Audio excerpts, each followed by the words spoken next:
I'm not gonna lie to you.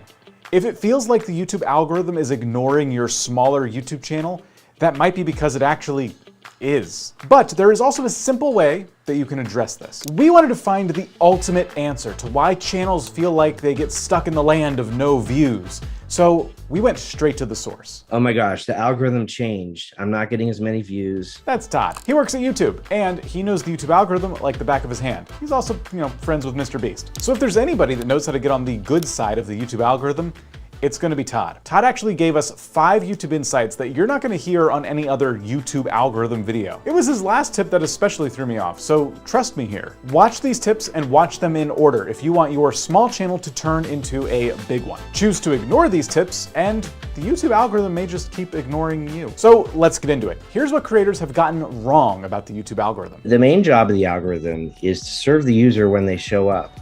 A lot of creators think about things from the creator perspective. Oh, well, I make a video and then YouTube pushes it out to a bunch of people. For the most part, recommendations and search don't get pushed out. They get kind of pulled from viewers. So in other words, it's the YouTube viewer that actually gets to summon the YouTube algorithm. But if that's the case, how can you as a creator make sure that your video is the one to show up? We use the watch history as probably the most important signal that we know about a viewer to figure out what they might want to watch next. And here we're actually getting a little bit closer to that answer. It is watch history that you need to be worried about. If you want your videos to be pulled by the YouTube algorithm, then you need to get into somebody's watch history. As we know, that's easier said than done. Now, if you already have a few subscribers, there's a good chance that they are the ones to watch your videos, and therefore you end up in their watch history. But what if you're starting at 0 and the algorithm has no idea who best to pair your videos with in the first place? When we have absolutely no behavioral data, we're going to probably rely more on the metadata, the data that we have in terms of the title and the description.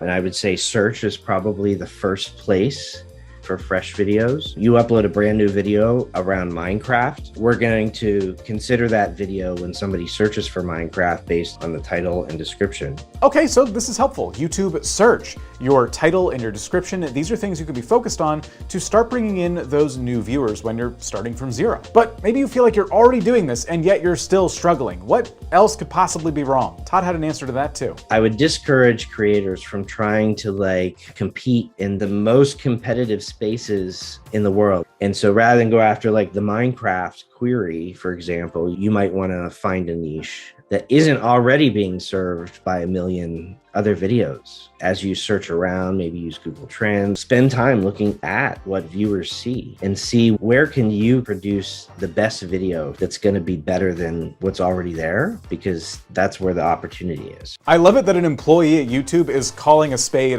here. YouTube is inherently a competitive space. At the end of the day, your success on YouTube is going to depend on you making videos that stack up against the competition you have. And it would be so nice if our high quality videos that we make could compete in any niche on YouTube, but that's just not how it works. So as a creator, you need to be really thoughtful and strategic about which niche on YouTube you decide to enter into. But there was something else that Todd said that caught me completely by surprise. I wouldn't rely entirely on YouTube as the only way to drive attention to your content. Identifying other places where your content might be relevant could be everything from Facebook groups, Discord servers, Twitter, etc. Seed your video in places where you are going to get some watch history and kickstart that signal. Todd is debunking a huge myth here. Contrary to popular belief, you actually should be promoting your small videos on other platforms outside of YouTube. Now, obviously that doesn't mean you should go around to every subreddit and Discord server you find and just spam your video links all over the place. Relevance is going to be key here. You want to go to the places where your community is hanging out, and you want to provide videos and maybe clips from your videos that can help them perhaps with a problem they're having. And if you choose to disregard that last bit of advice, then I would highly caution you here, because you could end up paying for it. YouTube's not exactly, once again, going to know who to pair it with. So really be thoughtful when you're sharing your content outside the platform. Gotta work. I have 3 more paragraphs. Don't buy cats. If you want to be a YouTuber, that's the real advice. Don't do it. And for those of you who aren't really keen on the idea of sharing your videos outside of YouTube and doing all that legwork, Don't worry, this isn't something you necessarily have to do forever. You're just doing this at the beginning of your journey to give the algorithm a little bit of a nudge in the right direction. Once you get a bunch of people that have your videos in their watch history and they're your ideal viewers, the YouTube algorithm can step in and do the rest. Now, these are all valid strategies, but one strategy I wouldn't recommend is chasing a viral hit video. And this video on the screen now will explain exactly why.